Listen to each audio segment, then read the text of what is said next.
How to sign in into Qualtrics employee account. Hello everyone, welcome back to our channel. Today in this quick tutorial, I'll guide you through the step on how to log in into your Qualtrics employee account.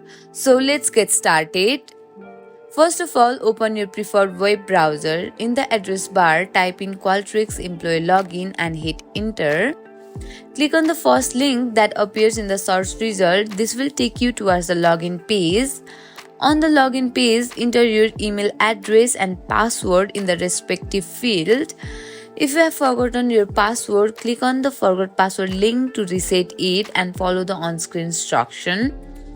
And that's it. You have signed in into your Qualtrics employee account. Now you can enjoy various features such as managing surveys, analyzing data, and collaborating with your team.